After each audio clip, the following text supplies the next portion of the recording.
ஸ்ரீ குருப்யோ நம. ஹரி ஓம். குரு ராகவேந்திரா.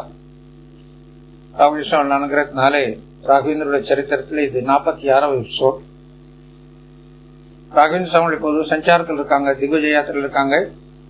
உடுப்பியில கிருஷ்ணனுடைய தரிசனமாகி ஆனந்தமா அந்த கிருஷ்ணனுடைய பிரியமான கனத்த இதயத்தோடு உடுப்பியை விட்டு கிளம்பி ராமநாதபுரா எங்க இடத்துக்கு வந்து துலா ஸ்நானத்துக்காக அங்கே 3 நாட்கள் தங்கியிருந்து பாடப்பிரவச்சனங்கள் உபதேசங்கள்லாம் முடிச்சுட்டு அங்கிருந்து ராகவேந்திர சுவாமி பண்டரிபுரம் நோக்கி புறப்பட்டு வருகிறார். பண்டரிபுரம் போரில் அடர்ந்த காடுகள், அதை விட்டா நீர்நிலைகளே கிடையாது, வெயில் அதிகம், மரஞ்செடிகளே இல்லாம ஒரு பகுதியில் அவங்க டிராவல் பண்றாங்க. நல்ல வெயிலும் கூட. நிறைய சிஷ்யர்கள், அதுல ஒரு சிஷ்யன் அவருடைய மனைவி கர்ப்பிணி பெண், அந்த அம்மா வண்டியில வர்றாங்க, வண்டியில வச்சு கூட்டு வராங்க. வெயில் சுட்டு எரிக்குது, சுத்து மட்டாரில் எங்கே தண்ணியே கிடையாது. எல்லாரும் ஏன்னா வெயில் தாண்ட ஒரு அடுத்து ஏதோ ஒரு இடத்துல போய் நடுவுல இங்க நிக்க முடியாது, கிளம்பி வந்துட்டாங்க. ஏதோ ஒரு ஊர்ல வந்து இறங்கி அங்கதான் ரெஸ்ட் எடுக்க முடியும், ஏன்னா இந்த ஏரியாவை தாண்டி ஆகணும். அது மாதிரி சூழ்நிலையில மாட்டிக்கிட்டாங்க. அப்போ அந்த ஒரு சிப்பந்தியோட மனைவிக்கு வந்து பிரசவ வலி வந்து விட்டது. சுத்து வட்டாரில் தண்ணி கிடையாது, ஒரு நிழல் கிடையாது, ஒரு மரம் கூட கிடையாது. எங்க பண்ணி பிரசவத்தை எங்க பாக்குறது என்ன ஒன்னும் புரியல. அவர் துவாரபாலகராக இருந்தவர் அங்க மடத்துல. அவர் வந்து கூட வந்துட்டு அவர் மனைவி நிறைமாத கர்ப்பிணி, பிரசவ வலி வந்துச்சு. உடனே அவர் ரவீந்திர பக்கத்தில் போய் அவர் காலில் விழுந்து கதறாரு. சாமி, என் மனைவிக்கு வந்து பிரசவ வலி வந்து விட்டது, இந்த சுத்தியிலும் எந்த விதமான மறைவு இல்லை, தண்ணி இல்லை, என்ன செய்து தெரியல, நீங்க தான் இதான அனுகிரகம்னு சொல்லி அவர் வந்து கண்ணீர் விட்டு கலங்குகிறார். ராகவேந்திர அப்படியே கண்ணை மூடி ஒரு நிமிஷம் பிரார்த்தனை பண்ணிட்டு சொல்றாரு, ஒன்னும் கவலைப்படாது, எல்லாம் சுகப்பிரசவமா நடக்கும், கவலைப்படாதுன்னு சொல்லி அந்த பல்லக்கிலிருந்து கீழே இறங்கி அவனை ஆசீர்வாதம் பண்ணிட்டு அவர் மனைவியை பார்க்க போறாரு. மனைவி அந்த வண்டியில் உட்காந்துருக்காங்க, வலியில துடிக்கிறாங்க. ராகவேந்திர அந்த அம்மாவை பார்த்து, அம்மா கவலைப்படாதே, உனக்கு ஆண் குழந்தை பிறக்கும், சுகப்பிரசவம் நடக்கும், எல்லாம் சௌரியமாக்கலாம், கவலையப்படாது என்று சொல்லிட்டு தன் கமண்டலத்தில் இருந்த தண்ணி, கொஞ்சம் கமண்டலத்து தண்ணீர் அதில் வச்சு மந்திரம் சொல்லிட்டு கீழே கொட்டுறாரு. அந்த கமண்டலத்துல அப்படியே அருவி மாதிரி தண்ணி கொட்டிட்டு இருக்கு. சின்ன கமண்டலம் தான் இருக்கு, எவ்வளவு வருஷம் இருக்கும், அதுல எத்தனை குடம் இருக்கு, ஒரு 1/4 லிட்டர் தண்ணி இருக்கும். அப்படி கொட்டுறாரு, அருவி போல தண்ணி கொட்டிட்டே இருக்கு. உடனே எல்லாரும் தண்ணி பாட்டிலு, வாட்டர் கேன், அப்ப கேன்லாம் இருக்க தண்ணி பாட்டிலு, பாத்திரங்கள், இது தூக்கு, இந்த மாதிரி பாத்திரங்களும் கொண்டு வந்து அதுல தண்ணியெல்லாம் பிடிக்கிறாங்க. அது ஒரு தடாக மராகி விட்டது. அந்த இடத்துல தண்ணி நிறைய நின்று போச்சு. எல்லாரும் தேவையான அளவு தண்ணி குடிச்சிட்டாங்க. தண்ணி இப்போ பிரச்சனை இல்லை, நிறைய சேவ் பண்ணி வச்சுட்டாங்க. தண்ணி எல்லாரும் எடுத்து வச்சுட்டாங்க, தேவையான அளவு எடுத்து வச்சாச்சு. வெயில் சுட்டெரிக்குது. அப்ப என்ன பண்றாரு, தன்னுடைய காஷா வஸ்திரத்தை மேல அணிந்த அங்கவஸ்திரம், மேல் துண்டு எடுத்து மேல ஆகாசத்துல போடுறாரு. அது அப்படியே ஒரு கூடாரம் மாற அமைஞ்சிருச்சு. ஒரு நிழலும் ஒரு மறைவும் ஏற்படுத்தி கொண்டு பிரவேசி கிடைச்சிருச்சு. சிஷ்ணு ரொம்ப சந்தோஷமாச்சு. இப்ப அந்த கூடாரம் மாதிரி போட்டதுனால கீழே அந்த நிலத்துல சூடு தெரியல, அது ஒரு சந்தோஷம், குளிர்ச்சியா இருக்கு அந்த இடம்.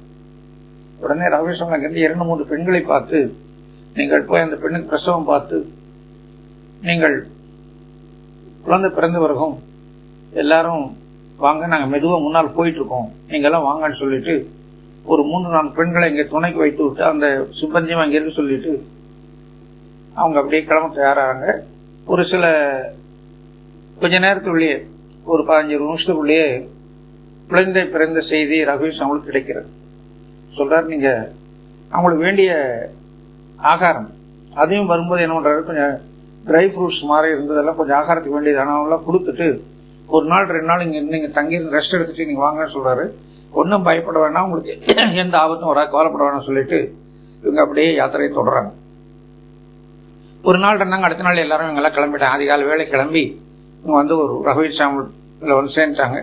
குழந்தை ராகவேந்திர முன்னால் வைத்து நமஸ்காரம் பண்ணி அவருடைய ஆசீர்வாதம் பெறுகிறார்கள். ஆண் குழந்தை பிறந்தது. இப்படியாக அவங்க வந்து பண்டரிபுரம் வந்து சேர்ந்துட்டார். பண்டரிபுரம் கிருஷ்ணன் கூட சன்னதியிலவா. பண்டரிபுரம்னா நாதபுரமும் சதா சர்வகாலம் அவனுடைய நாம சங்கீர்த்தம் நடந்து கொண்டே இருக்கக்கூடிய இடம். தேவலோகம் போல இருக்கும். சதா சொர்க்காலம் விட்டல் விட்டல் விட்டல் விட்டல்ங்கிற சப்தம், இந்த ஜால்ரா சத்தம், பாட்டுகள் அபங்கங்கள் பாடக்கூடிய சத்தம், இப்படியெல்லாம் நிறைய அந்த இடத்துல நடக்கும். அதனால அது புண்ணிய பூமி. அதாவது நம்ம உடுப்பி அதே மாதிரி இதையும் சொல்லுவாங்க, பூரி ஜெகநாத்தை அன்ன பிரம்மம் சொல்லுவாங்க. பன்றியுடன் நாத பிரம்மம், திருப்பதி காந்த பிரம்மம் சொல்லுவாங்க. இது நாத பிரம்மம். சதா சர்வகாலம் பகவானுடைய நாமம் சொல்லிக்கொண்டே இருக்கக்கூடியது. அந்த விட்டலன் தன்னுடைய ஆயுதங்கள் எதுவுமே இல்லாமல் வெறும் கையை அப்படியே இடுப்பில் வச்சுட்டு நிற்கக்கூடிய இடம். செங்கல் மேல இருக்க அந்த கதையெல்லாம் உங்களுக்கு எல்லாம் பாண்டீவனம் உதயமான கதையெல்லாம் உங்களுக்கு எல்லாம் தெரியும். ஒன்றியகன் தன்னுடைய பெற்றோர்கள் செய்த சேவையை பார்த்து மகிழ்ந்த கிருஷ்ணன் அங்கேயே நிற்கிறார். ஒன்றியனுடைய விருப்பத்தை பிரார்த்தனைப்படி அங்கேயே அவர் சுவாமியாக எழுந்திருந்து எல்லா பக்தர்களும் அவரை அணைத்து நமஸ்காரம் பண்ணார். தொட்டு நமஸ்காரம் பண்ண இடம் அந்த இடம் தான். அதனால அந்த பாக்கியத்தை கிடைச்சதுக்கு ஒன்றியகன் கொடுத்தார் நம்ம எல்லாத்துக்கும்.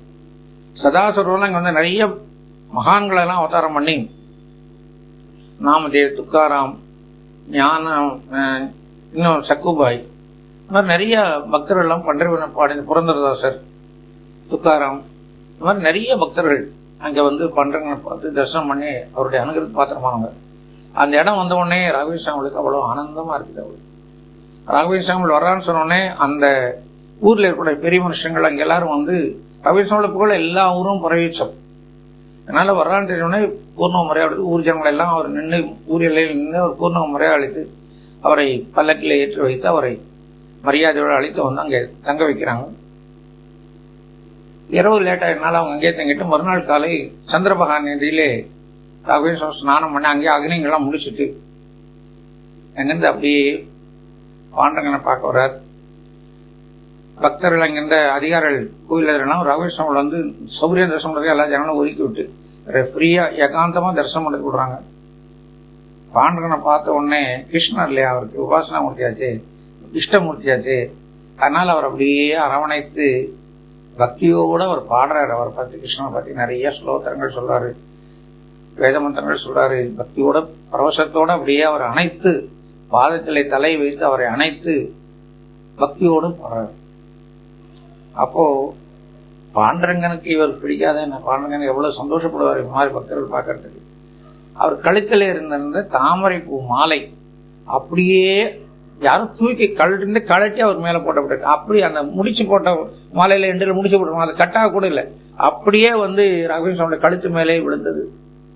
ராகவேஸ்வரன் அவ்வளவு சந்தோஷப்பட்டார். சுவாமி என்ன ஆசீர்வாதம் பண்றாருன்னு பரம சந்தோஷப்பட்டு அந்த கோயிலுக்கு நிறைய தர்ம தர்மங்கள்லாம் பண்ணார். நிறைய வெள்ளி பொருட்கள், தங்க காசுகள், அப்புறம் மாலைகள், சுவாமிக்கு தங்க மாலைகள், இந்த மாதிரி நிறைய இதெல்லாம் கொடுத்து அங்கே இருக்கிறார். அப்போ அங்க ரொம்ப பிடிச்சு போச்சு அவருக்கு. அதனால இங்க கொஞ்ச நாள் இருக்கணும்னு தீர்மானம் பண்றாரு. அந்த மத்தியானம் ஒரு மாண்டத்துக்கு அங்கே சமஸ்தான பூஜைகள் இதெல்லாம் ரெகுலரா எப்பவும் போல பாட பிரச்சனைலாம் நடந்துட்டு, மறுநாள் காலை வந்தவர் நேரா உள்ள சுவாமி தரிசனம் பண்ணிட்டு அந்த முன்னால் ஒரு மண்டபம் இருக்கு. அதுல புரந்தரதாசோட தூண் இன்னும் இருக்கு. இந்த புரந்தரதாச சரித்திரத்துக்கு நான் சொல்லியிருக்கேன். இந்த பாண்டவங்களுடைய சன்னதியிலே புரந்தரதாசோட தூண்ல கட்டி வச்சு அடிச்சாங்க. அவர் செய்யாத குற்றத்துக்கு அவரு தூண்ல கட்டி வச்சு சவுக்கால் அடிச்சாங்கன்னு நான் சொல்லியிருக்கேன். நான் அதனால பாண்டவன் இவருக்கு அடிக்கும் போது பாண்டவன் உடம்புலே அந்த சவுக்கடிப்பட்ட அடையாளமும் ரத்தம் வழிந்து சொல்லியிருக்கோம். அப்பேற்பட்ட அதனால எல்லா வர்ற பக்தர்களும் முதல்ல இந்த புரந்தரதாசோடைய தூணை கட்டி அணைச்சு வணங்கி விட்டு அப்புறம் தான் சொல்ற பழக்கம் உண்டு. அந்த இடத்துல ராகவேஸ்வரன் உட்கார்ந்து அப்படியே சுவாமி தியானம் பண்ணிட்டே இருக்காரு. நல்ல ஆழ்ந்த தியானத்துக்கு போயிட்டாரு. அவங்க எல்லாம் தியானம் பண்ணாங்கன்னா எந்த வெளி உலக சம்பந்தமே இல்லாத அளவுக்கு அப்படியே ஆழ்ந்து போயிடுவாங்க. அப்படி இருக்கும்போது அவருக்கு பக்கத்துல நல்ல வீணையினோட நாதம் கேட்டுக்கொண்டே இருக்கிறது. அப்படியே அவர் ரசிச்சுட்டு கண்ணை மூடி ஒரு 5 நிமிஷம் 10 நிமிஷம் அப்படியே ரசிச்சு கேட்கிறாரு. மெதுவா கண்டது யாரு இவ்வளவு அழகா பாருங்க. ஏன்னா அந்த சப்தம் அவ்வளவு உயர்ந்த ஒரு இசை மேதையாச்சு ராகவேஸ்வரன். அவருக்கு தெரியும் இந்த ராகம் யார் பாட முடியும்னு. மனுஷர்கள் பாடக்கூடிய ராகமே இல்ல அது. தெய்வீகத்துல தேவலோகத்துல பாடக்கூடிய அந்த வீணையினுடைய நாதம். ஒரு வீணை வித்வான் ஆச்சு ராகவேந்திர சுவாமிகள். வீணையில ஒரு எக்ஸ்பர்ட் ஆச்சு. அந்த கேட்டு அப்படியே மதிமயங்கி அப்படியே அவர் அந்த லைச்ச அவர் ரசிச்சு அவர் மெதுவா கண் திறந்து பார்க்கும்போது எங்கிருந்து சத்தம் வருது, யார் பாடணும்னு பார்த்தா யாருமே பாடலை, யார்கிட்டையும் வீணையே இல்லை. ஏதோ 1-2 பக்தர்கள் வராங்க போறாங்க அவ்வளவு. ஆனா அவங்க இதுக்கு சம்பந்தமே இல்லை. மெதுவா அப்படியே சுத்தி முத்தி பார்க்கும்போது அந்த தூண்ல இருந்து வருது. எந்த தூணையும் புரந்தரதாசரை கட்டி வச்சிருந்த தூண்ல இருந்து அந்த வீணை சப்தம் கேட்கிறது. உடனே அவர் அந்த அந்த தூணை கட்டி பிடிச்சு அணைச்சு நமஸ்காரம் பண்றாரு. அப்ப அவருக்கு நாரதருடைய தரிசனம் கிடைக்கிறது. நாரதர் தலையில கவிச்சு ஆசீர்வாதம் பண்றாரு. அப்படியே அந்த தூணுக்கு சாஷ்டாங்க நமஸ்காரம் பண்ணார் ராகவேந்திர சுவாமி. அப்ப அங்கிருந்த சில அந்தணர்கள் எல்லாம் கேட்கிறாங்க, எங்க யதீஸ்வரர் பெரிய மகான், இந்த தூண் வந்து சாதாரண ஒரு கிரகஸ்தர், சாதாரண கிரகஸ்தர், ஒரு சன்னியாசி இல்ல, அவரை கட்டி வச்சு எடுக்கணும், அதுக்கு போய் நீங்க நமஸ்காரம் பண்றீங்களே, ஒரு சன்னியாசி கிரகஸ்தனுக்கு நமஸ்காரம் பண்ணலாமா என்று கேள்வி எழுப்பினார்கள். அவர் சொல்றாரு, புரந்தாசில அவருடைய குரு நாரதர், அவருடைய பூர்வ அம்சம் நாரதர், அவருடைய குரு நாரதர். யாரோட அம்சம்னா இவருடைய, சாரி, புரந்தரதாஸ் யாரோட அம்சம்னா நாரதருடைய அம்சம். அந்த நாரதர் யாரு? ராகவேந்திர சுவாமிகளுக்கு பூர்வத்தில் பிரகலாதன் போது குருவாக இருந்தவர். அவருடைய தரிசனம் கிடைக்கிறது ராகவேந்திர சுவாமிகள் சொல்லாரு, அவர் என்னுடைய குரு, பூர்வத்தில் எனக்கு குருவா இருந்தவர் நாரதர், அவருடைய தரிசனம் கிடைத்த, ஆனால் அவருக்கு நமஸ்காரம் பண்ணேன்னு சொல்லிட்டார். இப்படி 2-3 மகிமைகள் அந்த பன்றிபுரத்திலே நடக்கிறது. முதல் நாள் வந்து இந்த பாண்டங்களுடைய மாலை அப்படியே கழுத்தில் விடுது. 2ஆம் நாள் நாரதருடைய தரிசனம் அவருக்கு கிடைக்கிறது. இப்படியே கொஞ்ச நாள் அங்கே ராகவேந்திர சுவாமி அங்கே தங்கி இருந்துட்டு, அங்கிருந்து அவர் வந்து மகாராஷ்டிரா எல்லைக்கு புறப்படுறாரு. அந்த மகாராஷ்டிரா கொல்லாப்பூர் நோக்கி புறப்படணும். அதுக்கு முன்னால பன்றிபுரத்திலே ஒரு நித்தியம் உபன்யாசங்கள் இதெல்லாம் நடத்துவார், பாட பிரச்சனை நடக்கும். அப்ப சேஷன் மகாராஜ் என்ற ஒருத்தர், அவர் சிறந்த அத்வைத பண்டிதர், சிறந்த ஞானியும் கூட. அவர் வந்து ராகவேந்திர சுவாமியோட வாதத்துக்கு வர்றாரு. அவர் என்னென்னமோ வாதங்கள்லாம் வச்சு என்னமோ பேசுறாரு. ராகவேந்திர சுவாமி அத்தனையும் முறியடிச்சார். விஜயேந்திர சுவாமிகள் இயற்றிய வாக்வைகிரி என்ற நூலை ஆதாரமாக கொண்டு அவர் சொன்ன வாதங்கள் தவறு, எதிர் சைடில், அதாவது சேஷ மகாராஜா சொன்ன வாதங்கள் தவறு என்பதை வேதத்தினுடைய பிரமாணத்தின் மூலமாகவும் சுருதி ஸ்மிருதி பிரமாணத்தின் மூலமாக அவருக்கு எடுத்து சொல்லி அது வாக்வைகிரி என்ற நூலை ஆதாரமாக கொண்டு அவரை வெற்றி கண்டார். உடனே அந்த சேஷ மகாராஜா காலில் விழுந்து நமஸ்காரம் பண்ணி இவரை ராகவேந்திர புகழ்ந்து அவர் மரியாதை செய்கிறார். ராகவேந்திர சுவாமி அவருக்கு மரியாதை செய்து சன்மானம் கொடுத்து அனுப்புறார். இதுக்கப்புறம் அவர் அங்கிருந்து ராகவேந்திர சுவாமி வந்து கொல்ஹாப்பூர் கஷேத்திரத்துக்கு வர்றார். கொல்ஹாப்பூர் வந்து மகாலட்சுமியோட கஷேத்திரம். அந்த விருங்க ரிஷி அவர் வந்து சிவன் பார்வதி தனியா இருக்கும்போது சிவனை அணைக்க வேண்டும். இது வந்து அந்த விருகரிஷி வந்து மகாலட்சுமி அமர்ந்திருக்கக்கூடிய மகாவிஷ்ணுவை நெஞ்சிலே இட்டு உதைக்கிறார். ஏன்னா அவர் வந்து யார் உயர்ந்த கடவுள்னு பார்க்கணும், பிரம்மாவும் இவர் சரியானவன் வரைக்கும், அதனால அவர் சரியில்லைன்றார். இவர் சிவனும் இவர் கண்டுக்கவே இல்லை, அதனால அவர் மோசம்ன்றார். மகாவிஷ்ணுவான்னு அடுத்தாப்புல இருக்கணும், அவர் பார்க்க கூடாது. மகாவிஷ்ணு வந்து இவர் வரதை பார்த்து யோக நித்திரையில் இருக்கார், அப்படியே வந்து தெரியாம வந்துட்டார். நான் இவ்வளவு தூரம் வந்திருக்கேன், எனக்கு கூட மதிக்கலையான்னு சொல்லிட்டு உடனே அவருடைய மகாவிஷ்ணு நெஞ்சிலே இட்டு உதைக்கிறார் அந்த ரிஷி. மகாவிஷ்ணு நெஞ்சிலே இருக்கிறது யார்? மகாலட்சுமி. அப்பவும் மகாவிஷ்ணு கோபம் வரல. ஐயோ நீங்க வந்தீங்களா, எனக்கு தெரியாம போச்சு, இவ்வளவு தூரம் கால் எட்டு வச்சீங்க, கால் நோகாதான் என்று சொல்லி காலை பிடித்து விடுதோ சொல்லி அவருடைய காலிலே இருந்த கண்ணை பிடுங்கி விட்டார். அப்போ அவர் இஷ்டத்துக்கு சஞ்சாரம் பண்ண முடியாது. அவர் முதல்ல நினைச்ச இடத்துக்கு அவரால் போக முடியும். அந்த கண்ணை பிடுங்கிட்டதுனால அவர் சஞ்சாரம் பண்ணார். அதான் அவர் கொடுத்துட்டாங்க. ஆனா மகாலட்சுமி கோபம், அவன் என்னை எட்டு உதைத்திருக்கான், அவன் காலை பிடிச்சி நீங்க வந்து அவனை சமாதானம் பண்றீங்க, என்னை அவர் தண்டனையில கொடுத்துக்கணும்னு சொல்லி மகாலட்சுமி கோபம் வந்து கொல்ஹாப்பூர்ல வந்து தபஸ் பண்றான். அது பிற்காலத்துல வந்து பத்மாவதி தாயாருக்கும் சீனிவாசருக்கும் கல்யாணம் நடக்கணுங்கிறதா இதெல்லாம் டிராமா. அதனால அந்த இடத்துல ரொம்ப சாநித்தியமா இருக்கக்கூடிய லட்சுமி மகாலட்சுமி தபஸ் பண்ணிட்டு இருக்காங்க. அந்த ஊர் கொல்ஹாப்பூர். அங்கே ராகவேந்திர சுவாமி வந்தது. அங்கே நாரோபந்த் ஹனுமந்தே என்ற ஒரு மத்வ பிராமணன் சிவாஜி மகாராஜாக்கு